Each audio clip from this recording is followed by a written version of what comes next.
Welcome back. You're still watching the Daily Debate, and I'm honored to be having with me over the program for tonight Dr. Cherif Amir. Dr. Cherif, we're speaking about the African tour conducted by His Excellency President Abdel Fattah al-Sisi in the past week. And of course, Angola is a historic visit, the first for an Egyptian president. What is the significance of visiting Angola at this time and meeting, of course, the Angolan president?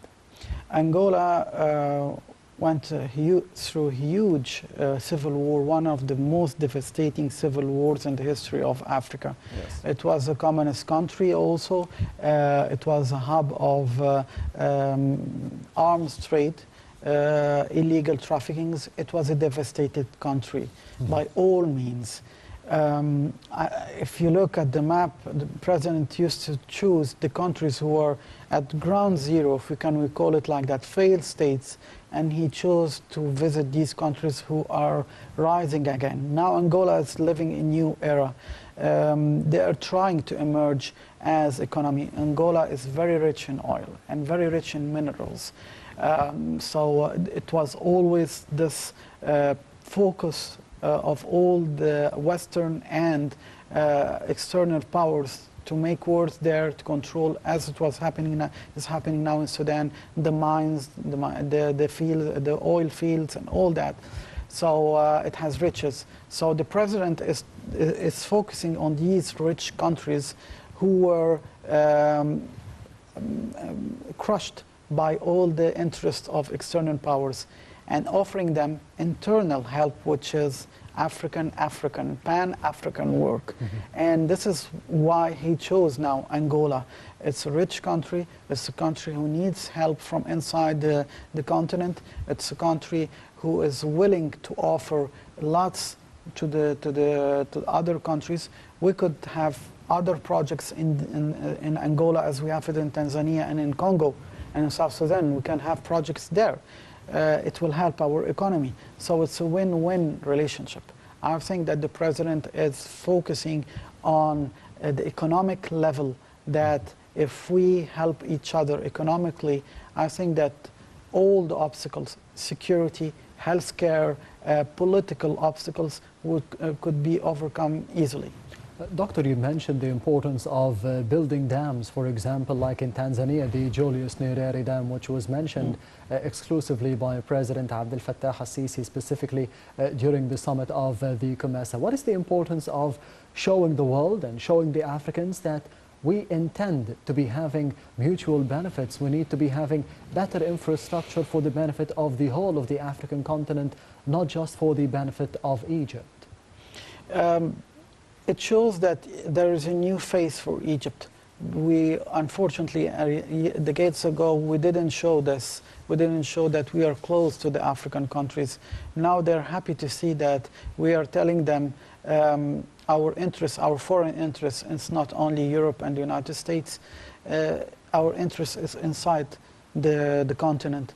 The first time they see the Egyptian president speaking to them from the heart and telling them that we could be real brothers on the ground, we could work together, and always they had this respect and love for Egypt. They never had any negative sentiment towards Egypt. So they are happy that Egypt is now taking care of them, offering help, offering expertise. They are welcoming this again, that the fact that the president is not giving only words, that the projects are concrete. They can see it in Tanzania, in Congo. Yes. For example, in South Sudan, no one dared to go to this country to build any medical institution. We built it there. We helped also our friends and brothers in Somalia, which is a very devastated country. We don't work on instigating conflicts between the factions. We are always mending fences. We are always bringing them together. And we gave the example in South Sudan. They came to Egypt, the whole tribal factions. They spoke together, as we did with the Libyans, as we did with the Sudanese. They can come to Cairo. They solve their problems here. So the president is giving them concrete examples, that we're not just giving slogans. It's real. It could happen. And it will happen if we are able, all of us, to take it seriously and be aware that the world is changing. Speaking of investments, potential investments from the Egyptian public sector and the private sector as well into Africa and vice versa, how do you see the importance of not just pushing the Egyptian investors into Africa, but attracting them into the African markets? This also had a special effort because unfortunately many of the investors used to see that the Western Hemisphere is the only way to make money. Let's be frank, the private sector is about interest and about money. And if our foreign affairs vision is about restructuring our policies inside the continent, we will transmit this idea to the businessmen, to the investors, telling them, when you go to an African country, in this country, Egypt has strong relations in there. We have good facilities there. When they know that you're an investor, you could have an Egyptian investor, you could have many facilities with good prices. And of course, when they work on the map and they see that some countries, they could have raw materials cheaper than anywhere else, they won't hesitate. But the only problem before was the security.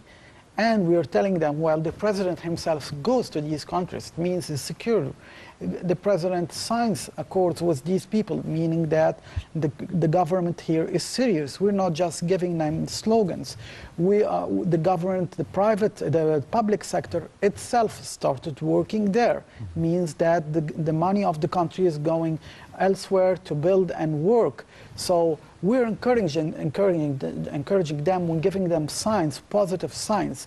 So it's all about the political idea inside Egypt. We have this vision in Egypt in the current administration of President Sisi that Africa is the future. Africa is a safe place to work with. We have many friends in there. They respect Egypt, they respect the president, and they're willing to work with us. So why face difficulties elsewhere when you can have all the facilities inside the continent? The economy and the investment, they need security and peace and stability for the whole of the African continent. And we had some challenges during the tenure or the rule of the terrorist brotherhood organization in terms of keeping security and stability, which affected negatively the economy of Egypt for many years. And we managed to be eradicating terrorism here in the country. How can we be replicating the same experience, giving them the expertise regarding keeping peace, security and stability throughout the African continent, because we have a lot of terrorist organizations all over the continent? The war against terror, the main point of it is intelligence services. When you have the info, you can dismantle all the terrorist organizations and work with the security services of other countries. We have seen, unfortunately, Al-Qaeda, Al-Shabaab in Somalia, Boko Haram in Nigeria, Daesh in Libya. We have seen all of them all over Africa. And we have seen also the Western forces trying to make central commands to fight terrorism. It didn't achieve anything. So I think that it's all about the security levels. When you exchange the info, you exchange the expertise. We went, as you said, in fighting terrorism, went through a very difficult road in Sinai. We went through a very difficult task in the western borders with Libya. We had to fight the arms smuggling from Sudan, and also in the Mediterranean. We had this tremendous war. It was all about the info. When you have the info and the expertise, you can deal, because the war against terrorism is very special. It's not a traditional war. It's about info. It's about the techniques that we have. We had these techniques in Sinai. We achieved excellent results. We have secured our western borders with Daesh when it was in Libya, and we eradicated, we helped other countries to.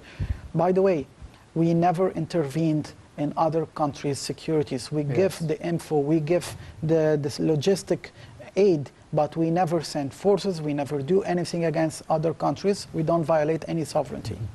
Yes. On the other hand, one of the main topics that is challenging for the whole of the African continent is climate change, as we have hosted here in Egypt in Sharm el-Sheikh in past November, the COP27. How do you think this could be affecting the whole of the African continent? Because this was one of the main topics that President Sisi tackled during his African tour.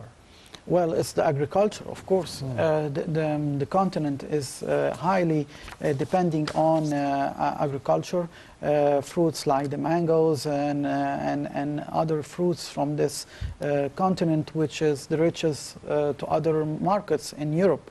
So I think that climate change has an impact on on these products. We have to work together to protect it by other projects, because there are projects which could really help to protect the fruits and all these agriculture projects. We in Egypt, we have also the irrigation system that we have renewing, and we helped other countries to do it. So and we are using the solar system, which is very important. It's a clean energy. So we are giving also this example. So I think it will help us a lot to work together to adapting with the climate change. Yes, Doctor, heading to the other report of the daily debate for tonight, and it comes through the presidential activities of President Abdel Fattah al-Sisi. Over the past week and during the African tour, President al-Sisi participated in the 22nd summit of the Common Market of the Eastern and Southern Africa, the COMESA summit for the heads of states and governments. We'll be having more details regarding this summit in the upcoming report, so stay tuned.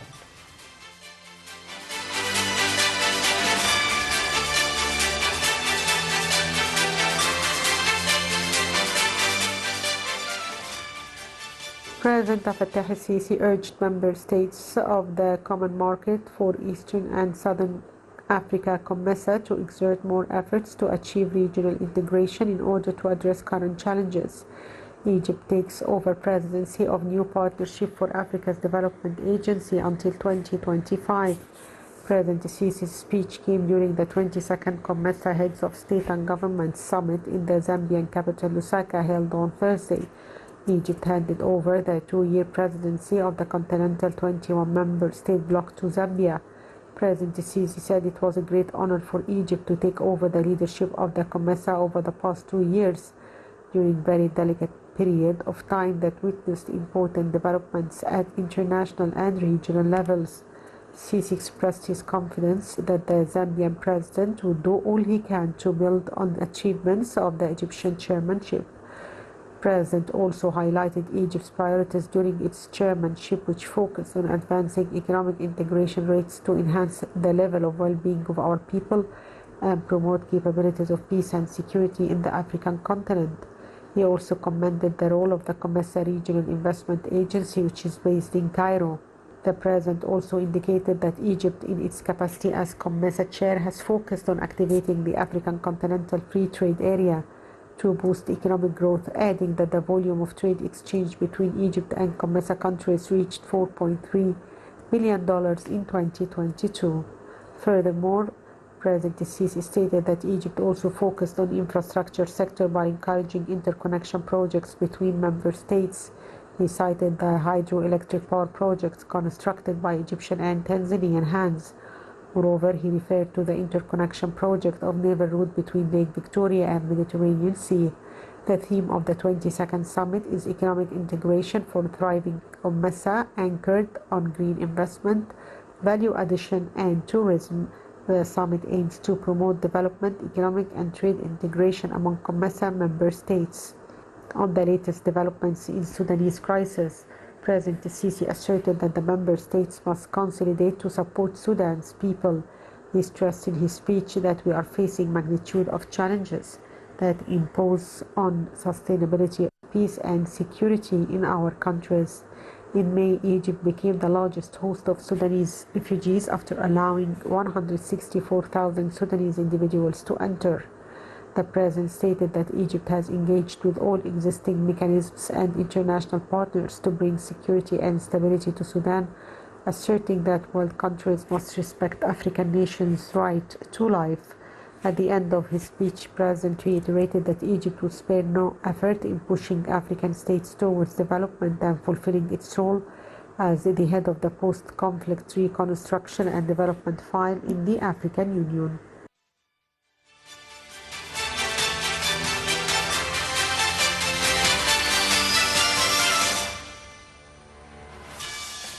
Welcome back. You're still watching the Daily Debate. Dr. Cherif Amir, how do you see the importance, as we have seen in the past report, the importance and the significance of the visit by His Excellency President Abdel Fattah al-Sisi to Zambia in specific, and of course participating as the head or the former head of the COMESA and turning the chairmanship to Zambia?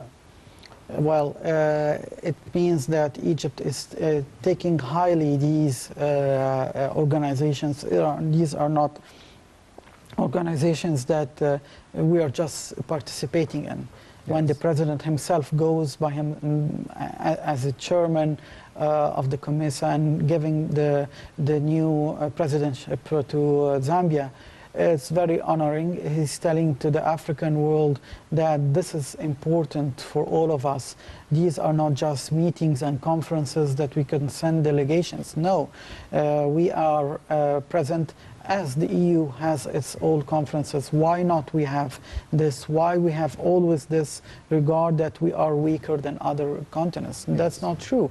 We could have economic collaboration. And of course, many countries, when they see that the president of Egypt himself is going there, they will think about the importance of this organization. They will go and see why Egypt is interested. Maybe we can make business with Egypt. And so it's very encouraging for everyone. If the president doesn't go by himself, well, I think that many countries won't look at this organization highly. So it's about economy, it's about cooperation, and it's also about our agriculture security. We have seen in the war between Russia and Ukraine, the cereals, the grains, how there were the problems, how we will feed Africa. Yes. There were many question marks. I think that the president wants to end this dependence of outside elementary, or let's say agriculture products.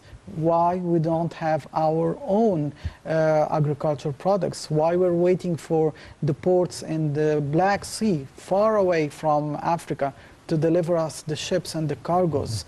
Why don't we work within our continent and make our own riches and our own food? So this is very strategic. How can we be diversifying the fields of cooperation, more specifically the economic cooperation? Because you mentioned, Doctor, that Africa is very rich, Egypt is very rich in resources. How can we be diversifying the fields of cooperation, as we can see other countries from different parts of the world doing so? The first thing is the expertise, of course. We see, for example, many African countries who had the agriculture system, and we have also our agriculture system. Why we don't exchange how to make more fertile lands, how to introduce new agricultural products within our systems. Now in the agricultural world, nothing is impossible. You can cultivate anything, anywhere, if you create an artificial environment for it. So it's easy to do it. So why we don't see new products that we're buying from the EU, we're buying from other countries with higher prices? And let's not forget also exportation. We have tremendous conditions, very heavy conditions from our partners in the EU for exporting our products. And sometimes it's politically diverted when they're not happy really with Egypt's independent policies. They strengthen these conditions. Well, let's be independent also by working with our African countries. Yes. We can export freely and import their products. So it's very important. It will save also foreign currency. So I think that there are numerous ways of dealing with that, but it always depends on the leadership of the countries. This is what the president is telling his counterparts. You have to take care of your own security, economic security, because this is the future. Yes, Egypt was the former head of the COMESA before turning the presidency to Zambia over the past week. How do you see the achievements over the past 2 years regarding the COMESA in terms of the economy for the benefit of the whole of Africa? Well, it helped the economic security of this continent during the COVID, for example. When everything was closed, the markets were closed, we have exchanged a lot with our partners in Africa. The COMESA was working hardly, maybe in bilateral relations with every country, but it helped as an organization to keep the relations between the countries. When the presidents of each country meet in such an organization, they know that they are bound to accords, they know that they have agreements, they know that they could share new expertise and new opportunities. So the COMESA is very important in keeping this liaison between all these countries. The African Continental Free Trade Area, a main topic that President Assisi always speaks about, and we have seen His Excellency mentioning it once again during the 22nd Summit for the COMESA in the past week. How do you think we could be activating such an important institution? Of course, many foreign countries, outside countries, didn't wish to see that, so that the continent will be always dependent on the outside forces. But of course, the president has the evaluation and the estimation that things are changing around the world. Europe is not that open like it was before. The Russians are present in the continent, so as the Chinese and the Indians. So look, for instance, the BRICS, many African countries, and South Africa is part of it. Egypt is a candidate now. So why not join other regional forces and ensure that we could have this independent vision of economy separately from the Western Hemisphere? And of course, we have seen during the 22nd Summit of the COMESA as well, President Assisi mentioning that we are a candidate for the African Peace and Security Council for 2024 till 2026. What is the importance of being a part of this council? Well, it's important to show that we are still in the African camp. We are working with everyone on every level, whether security and military conflicts, or the economy, or the educational system. We are working in the continent now is complementary. We are working together to build a new economy, a new generation of cooperation. I think it will take time, but it always take willingness. We have to be ensuring that they listen and they see by their own eyes projects on the ground. And of course, the final leg of the African tour, the historic African tour, was getting President Assisi to Mozambique. And how do you see the relations, the bilateral relations between both countries? Because one of the main topics that were tackled during this visit is strengthening the bilateral ties between Egypt and Mozambique. How can this be done? Well, Mozambique went also through difficult times, and it had, unfortunately, some terrorist groups who were planted there, trying to create a new haven there for like Boko Haram and like Al-Shabaab in Somalia and Al-Qaeda in Mali. So I think that we're giving them the expertise, how to defend themselves, how to secure their internal affairs. And I think that we will see other visits from the president of Mozambique to Egypt in the coming future. Yes, and finally, to wrap up, how do you see the Egyptian foreign policy in general and towards Africa in specific? The Egyptian foreign policy is about sovereignty, our red line. We went through extreme difficult pressure to put aside our sovereignty and our integrity in a way, but the president is very clear. President Sisi said from the first day that Egypt is the top priority. We don't aggress anyone, we have no intentions to harm anyone, but we will do our maximum to defend our sovereignty. And with Africa, we call them our brothers. We are willing to work with them, and we are very optimistic about the riches. We are a rich country, we're a rich continent, and we will do very good if we work with each other and also with other partners outside of the continent. Yes, Dr. Cherif Amir, the Professor of Geopolitical Affairs and the International Relations. Thank you very much for being with us tonight on the Daily Debate. Thank you. Anytime. And this brings us to the end of the Daily Debate for tonight. Thank you for watching and goodbye.